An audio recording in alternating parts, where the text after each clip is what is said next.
Happy, yeah, I know. So happy to be with you here. For me, it's and this has been like a 3 months quest to get you into the studios. I know you're a busy person and all that, so I had to use the powers that be. I know what you mean, but Yeah, I had to use the powers that be. So welcome. I appreciate it. Thank you so much for having me. The arts and tourism. That is the broader conversation, but we can't go there without talking about the man, the legend, the myth, Yao Safori. And why am I saying that? The first time I walked into the premises of Z Multimedia, amazing paintings, and the signature was there. That is when I decided I needed to talk to this man. And so, how long ago was this? This is like January. Exactly. Yeah, it's been months. Yeah. How did it all start? Okay, so the owner of Z is my cousin, Oh, okay. Nanao Safo Kantanka, Okay. and basically, as family, there is nothing that shouldn't be done without a member. Okay. And when I found out about what he's been doing, I thought it was a great thing for me to also be part of it. So I call myself a family of the business Okay. member, actually. Now, we all grew up in Ekropong. Me personally, I grew up in Ekropong. I had parents who were there, and I was taken into school. I mean, I started schooling in the basic school, the demonstration primary school. I did my 6 years there. Then I got admission to Presbyterian Boys Boarding School at the age of 12. And then I moved on with the common entrance into secondary school. I did 3 years in Okwapiman Secondary School. Okay. And then I moved on into Accra Academy. Yeah, yesterday a Bloby called me and said he had seen the flyer and that I should send the flyer to him and that he was going to blast it because there was a Bloby coming into the studios today. You know how we do it. Yeah, Cracker folks are like that. Exactly. So I did Form 4 and I did my O levels and then A levels as well. Having the opportunity to be in the school. I mean, here in Ghana, I did sports. Okay. I was doing a whole lot. I did triple jump, long jump, high jump, pole vault, discus, hurdles. But I was very prominent in pole vault. So I was the national pole vault champion. Oh, you don't say? Yeah, I mean it. My time, I represented Ghana in quite a number of international track and field meets. And then I applied to go to school to continue on in the United States. So I got admission into Howard University. Wow. Unfortunately, I dropped out of college, and then I worked for a company called Nordstrom. And Nordstrom, I did the Pentagon City, in Washington D.C. I did Virginia, Tyson's Corner, and then I moved to New York for about a year and a half, and then I worked for the same company in the Westchester County, and then moved on from there to the West Coast to see what was going on out there as well. Fortunately enough, when I was there, I started painting as a hobby because we had gone into some of my friends' homes. Okay. And I saw all these paintings in there, and I was like, whoa, these are really nice. So from a Krupon all through Accra days, you never painted? I didn't know I could paint. The fact is, I did O-level and A-level, sixth form. O-level and A-level arts. But you know how it is. Most of the time, with all these plenty subjects, so what you want to do is try and, reduce it by not reading a whole lot. Yeah, you need about 9 to survive. Exactly. Right? Yeah. And more so because I was a national athlete, when we finished with, inter-schools, we're doing inter-colleges, we're doing... Inter-zoo? Exactly, Interco. Yeah. And then we do the, district regionals. Yeah. And then not ending up there, you do the national events as well. So basically, I didn't have enough time in school to sit down and study. I was always everywhere. So then I had to, did a little bit of, and more so my art instructor, may so rest in peace, is called Mr. Sari. He also came from the mountains. Okay. Latte, and he liked me a lot. And so he was more of like, okay, you know what, if Ghana is asking you to go out there and represent the nation, then you can go. So he wasn't more I mean, the kind of person who would be stressing me with my With your- artwork. okay. So basically, I can tell you that I can remember that I didn't even do more than probably 10 classes or so when I was in, in sixth form. Okay. Now, so I did well and then moved on. So basically, I didn't know much about, but there's an interesting story where my brothers told me one time I had come to visit Ghana, and they mentioned to me that, oh, do you know Daddy was an artist? And I didn't know. Your own dad. My father was an artist. And you didn't know. I didn't know anything about him. I'm one of the youngest. Okay, okay. So when we were growing up, he, so basically what happened with him, he went to Achimota College. That's my alma mater. I see. Yeah. Beautiful. Yeah. Accra. I'm an Accra. So then his contemporaries were Kofi Antobam Okay. and quite a number of people. And, so this happened where he was supposed to have had an opportunity to go to England, Oxford University, to study art. Unfortunately for him, his parents weren't able to afford the 5 pence to complete the scholarship. What? Kofi Antobam went.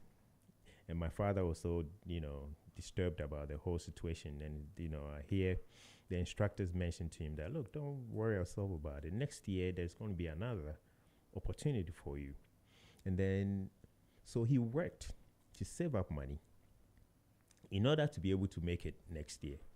Unfortunately, when That year scholarship came, it was agriculture, wow. but not arts. Not for arts. And because he had saved and wanted to go to a retreat, so he pursued it and went there and studied. So they were the first educated farmers in Ghana then. Came back into the country and started his own business, farming. He had livestock, vegetation, and we produced fruit juices. And he had thrown the art away? He had thrown it away. But what he did was that I didn't even know, he had worked with some Germans on some sculptures. Then he was very artistic. He was. He worked with some of the instructors in the school to come up with these effigies and stuff in the school. So most of the effigies that you see on your campus, my dad was part of it. Yeah, I've seen one of Fraser. I've seen one of Yes. Gadgesberg. I've seen one of Agri. Yes. And our home in Akropong, there were quite a number of them. All this while when You I didn't was know who growing did up, I didn't know who did it. I didn't know who did it, So then my brothers in 2000, I came to visit when I had started painting already. I came to visit, and my brothers were mentioning to me that, oh, brother, but when did you start to paint? I said, when I got to the U.S. The funny story was when I saw the pieces in my friend's home, there were about 5 of us. We went out there on Christmas time somewhere to go and hang out, listen to some jazz music and everything. Well, then I saw the paintings and I started asking questions about how much those paintings were worth, and as well as asking where the parents got the pieces. My friend was like, you know what, this is $45,000. My father got this in Canada, New Mexico, mentioning all the names and the prices. Then I was like, oh man, this one I can do it. And everybody started mocking, just like with the way he did. And they said, oh, we know you to be an athlete and not an artist. But I knew I could do something. So what I did, the next day I went to a drug store, not knowing any art store around. Because where we used to live was around Fremont. Fremont is a bit further away from the San Francisco, the city. So I went there, got some brushes, plastic ones. I'm talking about some, loose children, kids materials. And then I started painting, showing, It came naturally. Just like that.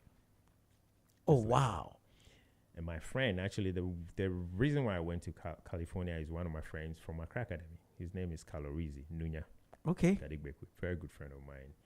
And so I called him up and he said, oh, no, Charlie Achena, if you can, you come over.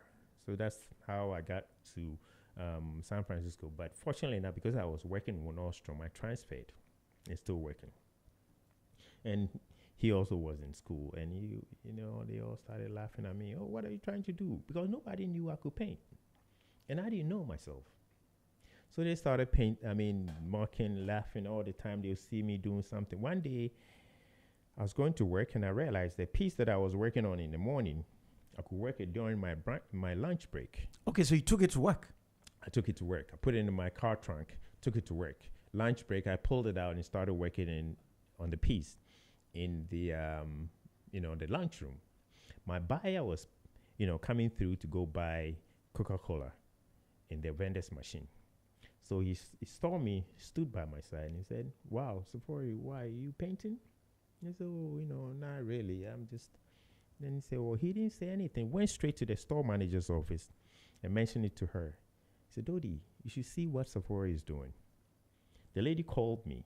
I went up into her office and said, "Daryl told me about your work. Is there any way I can see some more?" It was on a Thursday. Monday, I brought about 4 pieces that I had done to her to see. He said, "Oh, no way. I have to let you showcase your work in the store." Oh, you don't say, just like that. Just like that. And so he said, "Get ready. I'll get the display department to, What kind of paintings were they that made them stand out so much? To me, I'll tell you, kids' paintings. Because it was just anything. I was just doing anything. It was more of abstract, but I love jazz music, as so I was creating musical instruments and, figures and stuff like that. But I didn't know much about all that. I was just trying to prove myself to the guys that, look, You can paint. I could paint. The little that I knew, right? So then the lady asked me to pick a day to showcase my work in the store. Dodi let them fake. Actually, she put me in collector's department where most of the rich people, shop. And she gave me Saturday. Said, "Go ahead. Everything is for you that day. Don't work in your department. Showcase your work in the store." I had about 15 pieces with my jazz music in the background. People were coming through. I mean, everybody was more of mesmerized.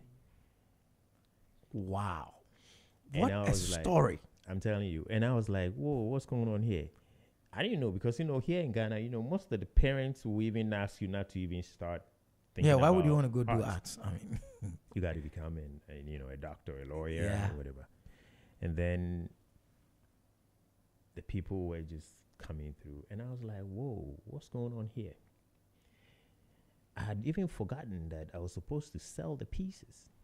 I was so excited that people were just so amazed about what I had done. And then all of a sudden, there were a lot of questions. People were talking to me like some kind of celebrity. This, most of this. Yeah. conventions I and mean, stuff. They yeah. didn't know much about art, and they love art, so they appreciate it. And then that when we finished, I didn't sell anything. Dodi, the general manager, called me up. He says, "Fori, did you sell anything?" I said, "No, I didn't sell anything." He said, "No, take the other next day off, Sunday, and see, what will have come out of it."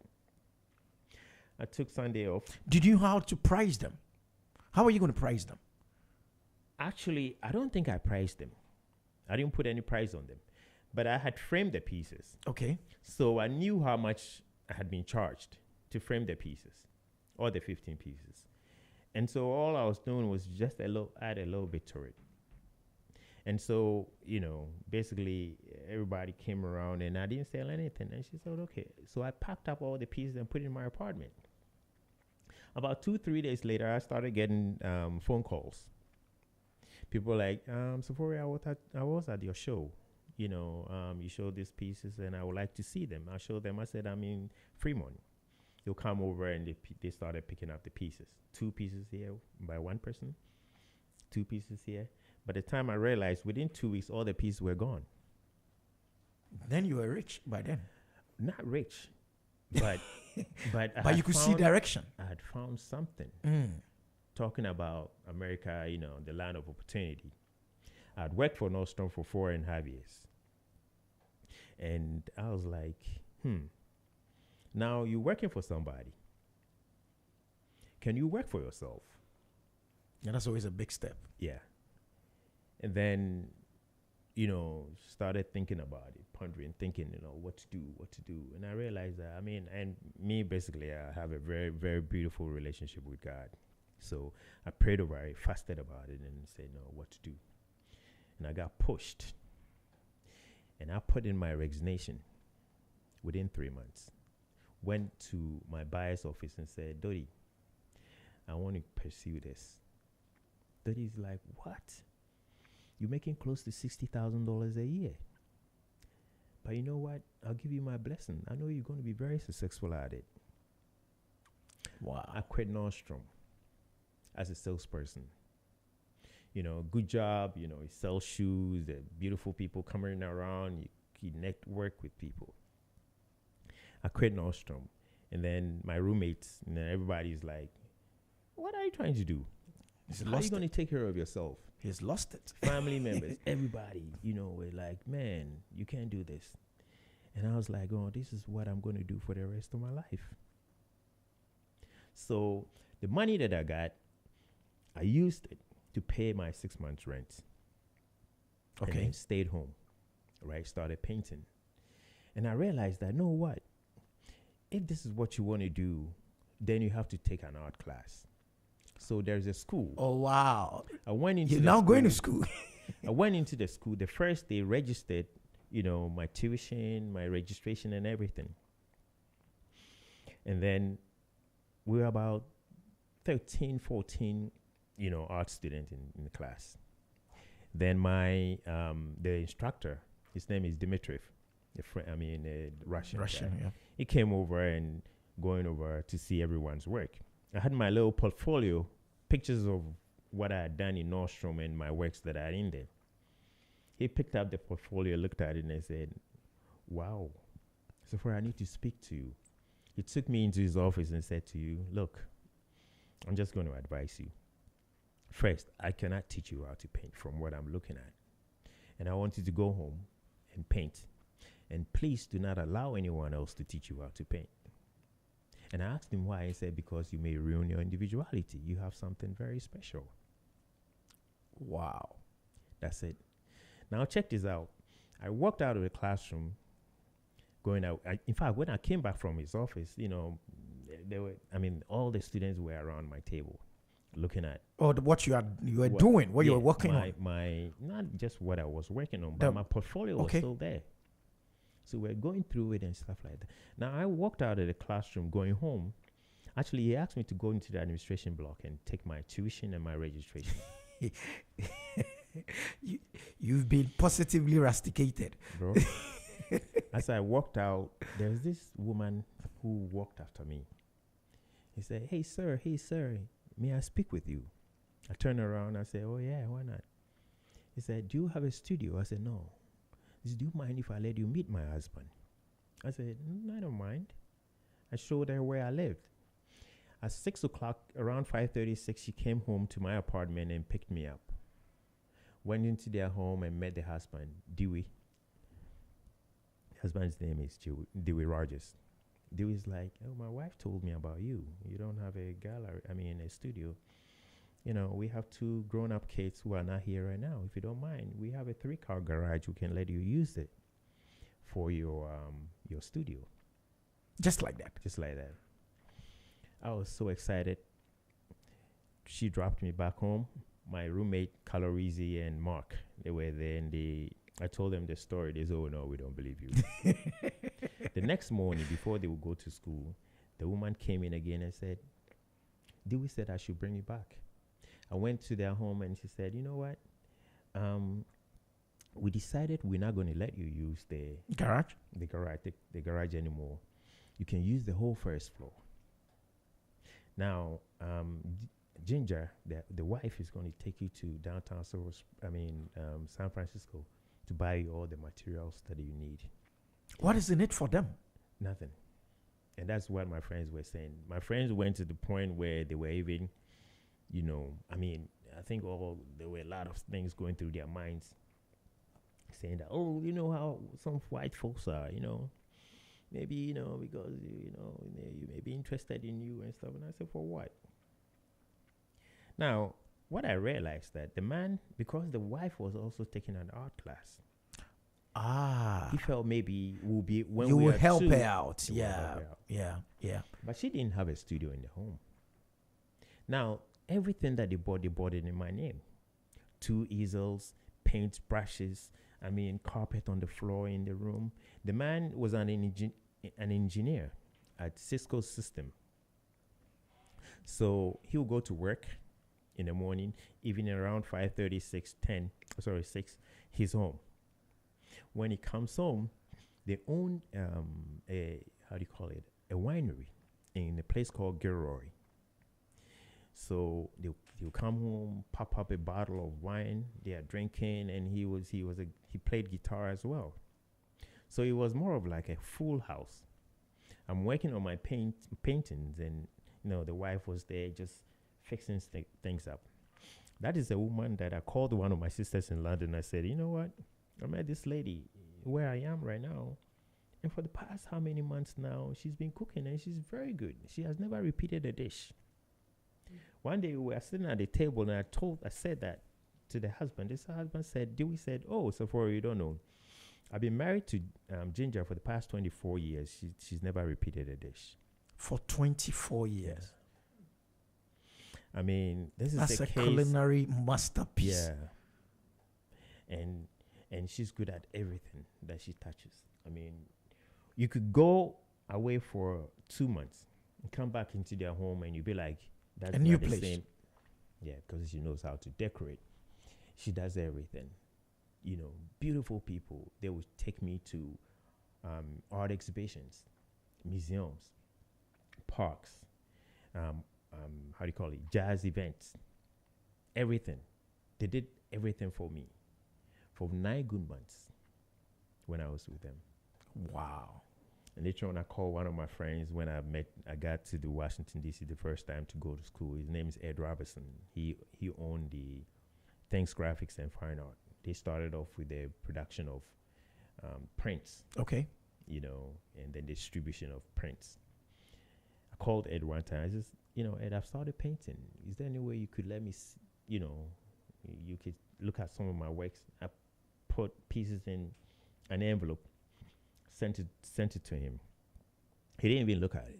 One day I called him up and said, Eddie, I sent the envelopes to you. He looked at it and said, Sephora, man, come over right now. We have a show in New York. I want you to be part of it. So I packed up a few pieces that I had and went to the show met Eddie in New York. Now, anytime I traveled, this family will put money in my pocket, buy my ticket, drop me off at the airport, come back for me. Now, I'm saying this to let you know, that is when I found out that this was a gift given to me by God, because He didn't let me struggle. And for the past 27 years now, I could be telling you similar stories. Everything, including where I am right now, for the past 27 years now, where my pieces are, you'll be blown away. So now we come to the pieces. It's fast approaching 9:30. I feel so vindicated for getting you into the studios. The story is simply amazing. Now, you come back home at one point. Did you see art the way you saw it there in this country? No, I did not. What is our approach, and why don't we see it as it should be as a country? It's the education. Art education or the general education? The general education and the perception, the people here.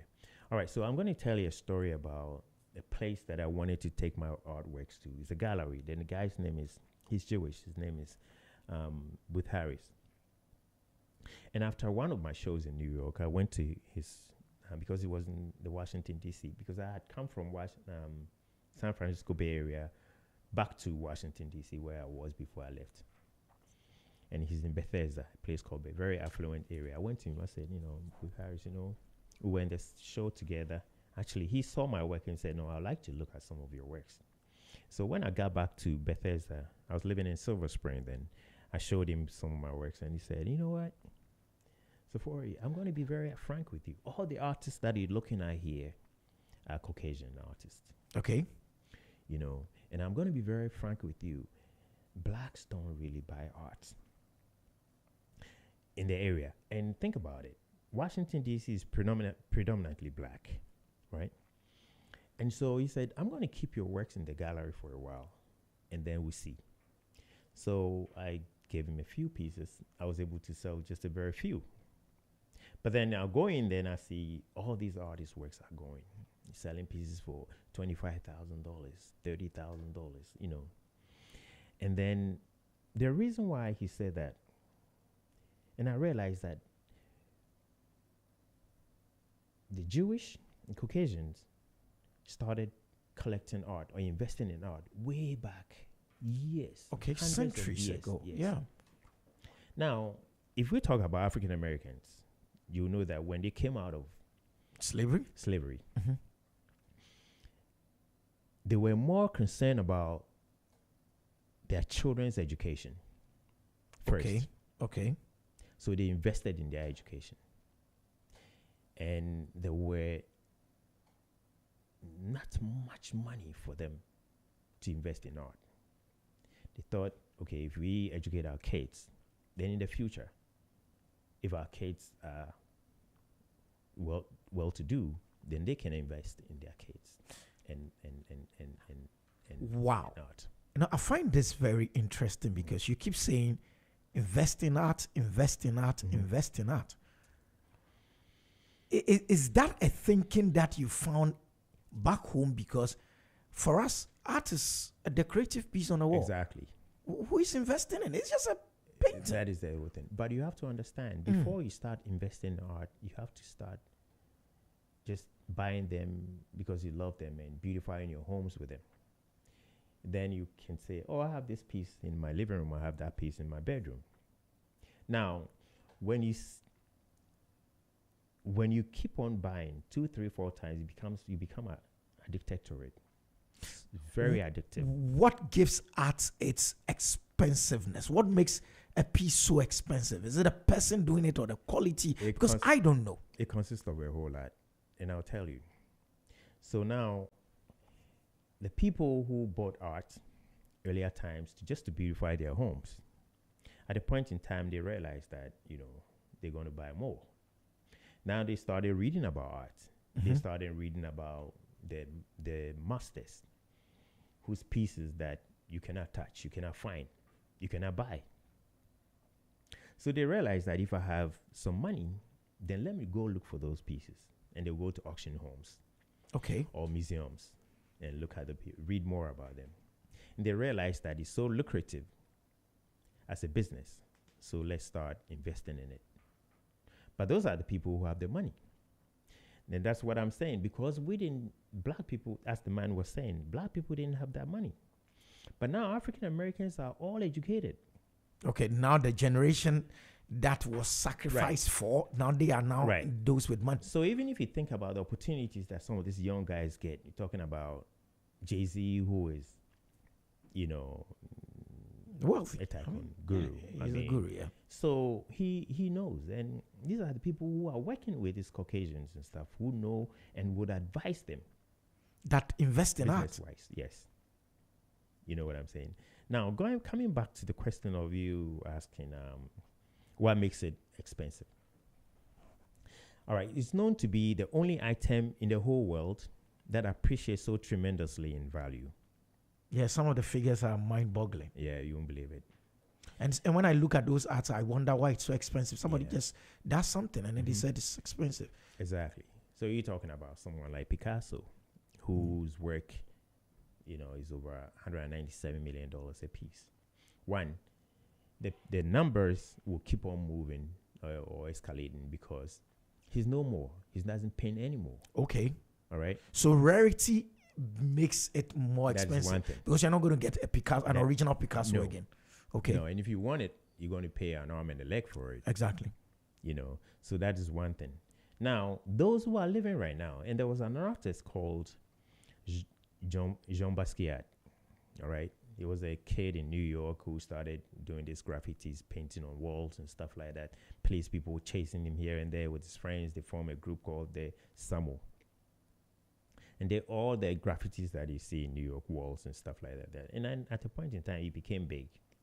Now, he had gone to someone's studio and always standing there and say, "Oh, look at my art," and the people were like, "Oh, no, no, no! You call this art? This is not art." They'll take him in and they show him artworks that cost a whole lot of money. Now to the point where they started mocking him, and he said, "Okay." Now at the point in time, they said, "Oh no, okay, now we're gonna keep you here and start doing whatever you want to do." And started moving with that crowd. And so, because of those folks, right, he started doing well.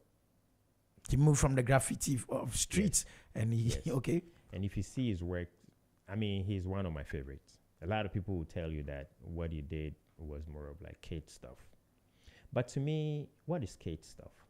I think what comes out of you that is virgin is the most important thing.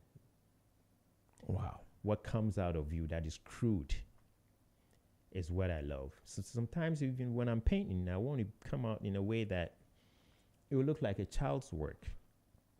You know what I'm saying? Deliberately. Yes. You know what I mean?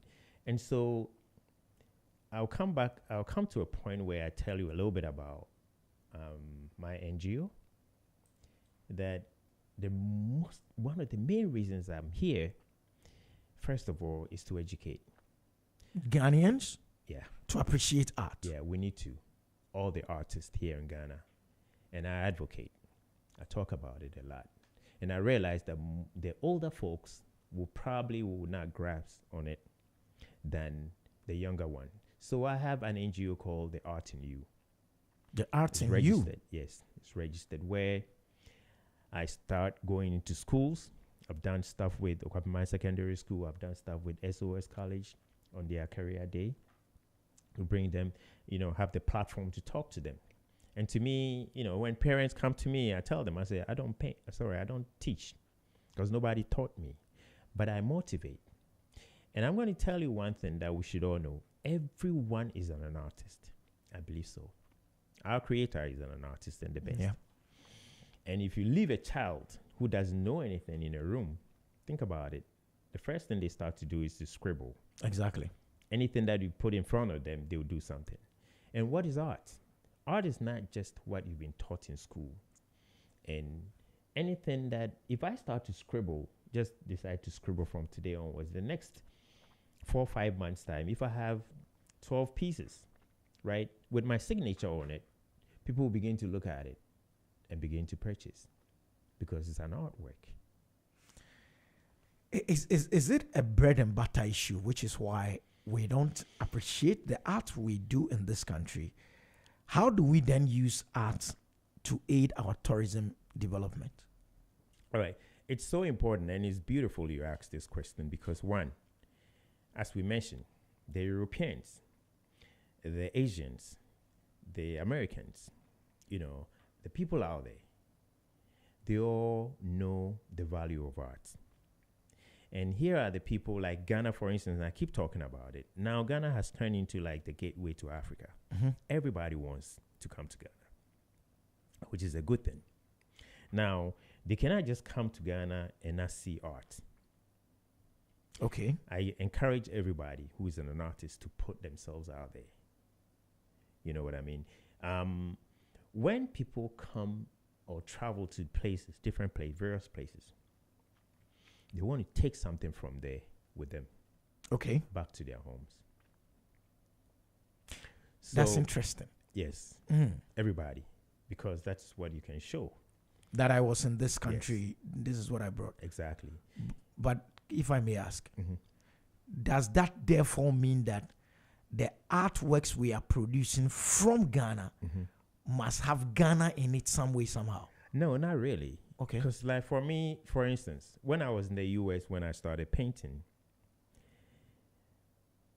I am an African, but I wasn't painting African art specifically. Like there are some people whose specialty is just African. Yeah. I mean, that's why I'm asking that question. I thought, art is universal.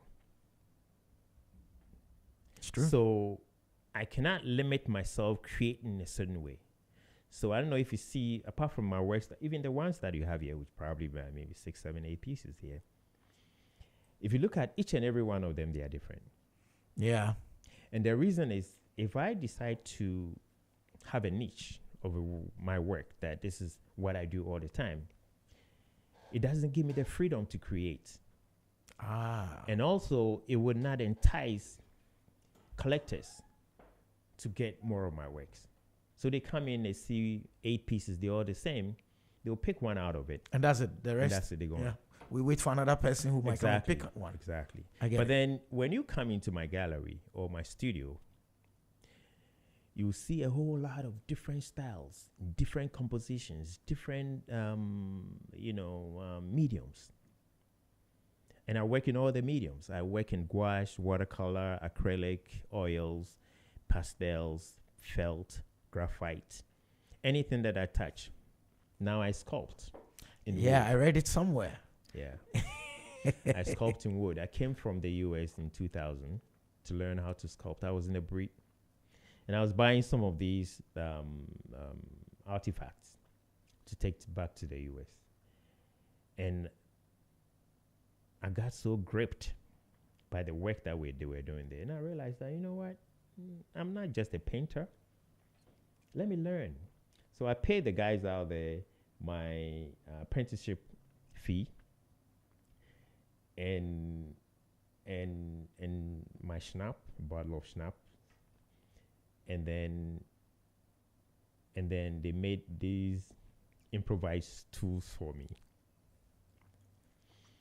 And the guy started showing me how to paint. I stayed there for 6 months. I was living in Ekropon then and coming to almost every single morning. I lived to go back around 8 o'clock in the evening. Oh, you were bent on learning. Oh, of course. When I was leaving, I took back 23 different pieces, human-sized pieces, back to the U.S., put in my gallery and started selling them. Those sculptures, were they African in nature? Yes.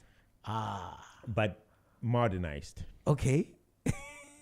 contemporary way. So we're learning another thing. Exactly. We should modernize our arts if it's going to aid in our tourism and Exactly. development. Okay. Because, like, for instance, I have these pieces that I deliberately started creating, and they are masks, right? Oh, like, yeah, mask as in But think African about mask. it. Yes. If you look at African masks, the old ones, now that the Belgium, the people from Belgium are Europeans came over and bought them, a lot of them, and now they are being sold for millions of dollars out there. And you know what? Those times they didn't even buy them. They stole Most them. of the people, they will go to the cover, and he said, "Oh, I want this piece." And then they may say, "Oh, okay, let's exchange it, barter with, shaving blades." Yeah. At a point in time, when they started, they were making these carvings for the community, which is for dancing and their traditional stuff, right? So those ones are called danced in. Okay. Those are the ones that the Europeans want because it has been used before. Okay. Those are the ones that are so expensive out there in the museums in different places in the world. And so what I realized that people know about it as those pieces used for rituals. That's what I was going to say. I mean, those And were- our great-great-grandfathers, parents, they used to use them for rituals. it's true. That was our culture, our tradition. Now, I realized that for me as an artist, I should be able to create something that will be more modern, that will be more contemporary, so that the people who are here right now who buy my work or who want to buy those pieces will understand. And it's just like wine. You can't just start drinking wine thinking that, oh, it's good. You have to acquire the taste. It's like Guinness. If you drank beer before, if you drink Guinness after, you're like, oh, this is bitter. Okay. But then now you have to acquire the taste. Eventually you realize that, oh, wow, this tastes really good. Right. And so what I did was I started copying, creating pieces of the old masks Okay. in a modern way. How are you modernizing the big head with the horns thing, with the wide eyes, the slits, and looking, or if they add some raffia to it, then all of a sudden it looks like something we can pour libation on and begin to worship. Yeah, but as an artist, it comes from you. Okay. You do it in your own way. Mm-hmm. If you do it in your own way, it's going to show. Great. Now, you have to understand that most of this wood is just the earth tones. Brown, Vienna, all these colors, right? So I started using colors, Real colors. real colors. So like a red gold, mask. everything, yes. So then it became a bit different from what they are known. Yeah, everyone we know that looks like wood. Exactly. Okay. So I modernized it, and then I saw African Americans buying those a lot from me. You know what I'm saying? And anybody who bought something from me, I'll just try and educate them and tell them this is the same masks that you're looking at. If it's done in such a way that it has not been used for rituals, then they are interested. Because the ritual ones, if they put in their homes, a lot of the people are Yeah, nobody wants Christians to. and they don't want that. It's true. It's dirty, the used one, you see marks of Yeah. blood and and all spit that. and Yeah, spit. sweat, all that kind of stuff. Wow. Do you see Ghanaian artists Mhm. out there promoting the brand Ghana? You Apart know- from, you.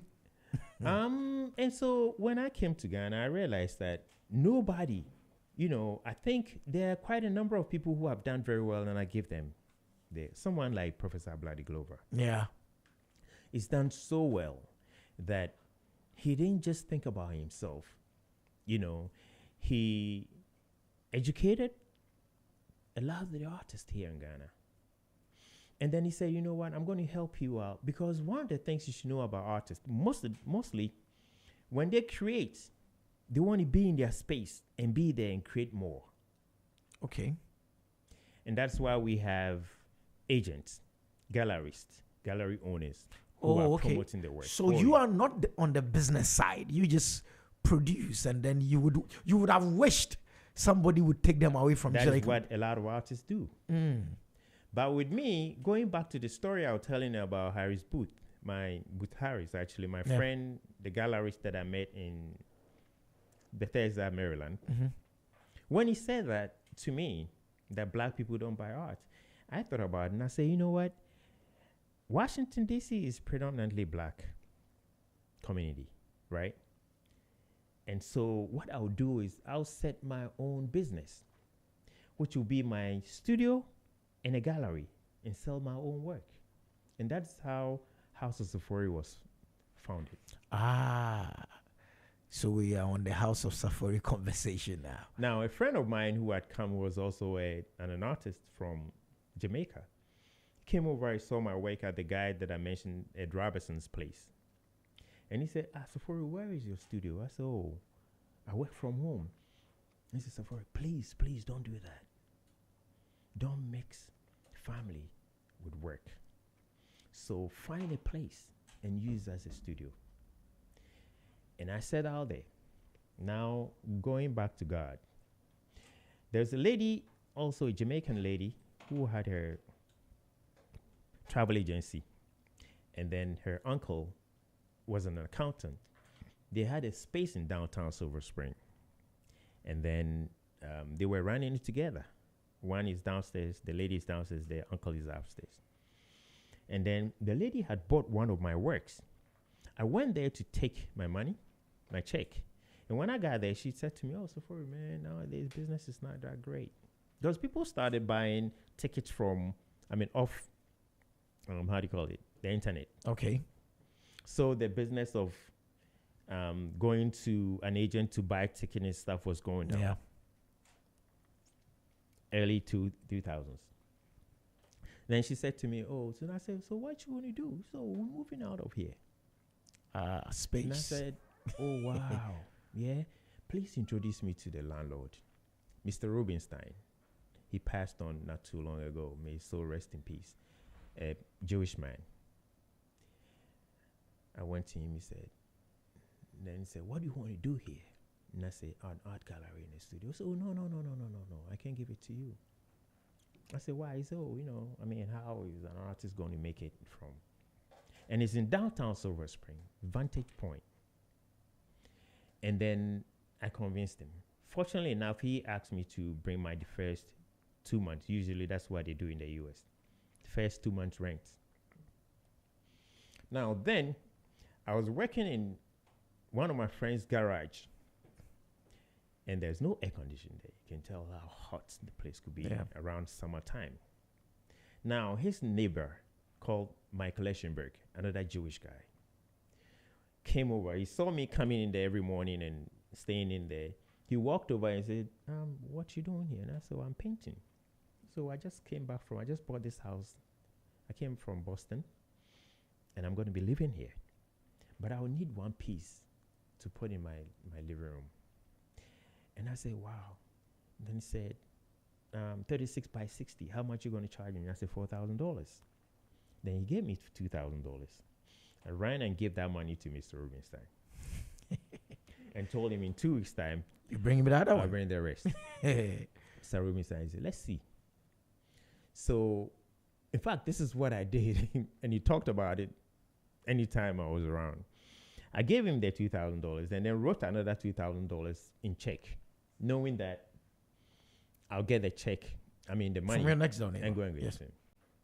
That money, it couldn't last me. So the check bounced. Ouch. And then he got on my neck. I said, so for you, your first check is bouncing on me. By good man, God sent.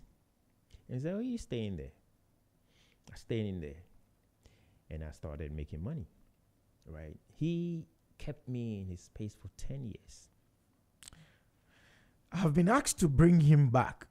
Bring him back.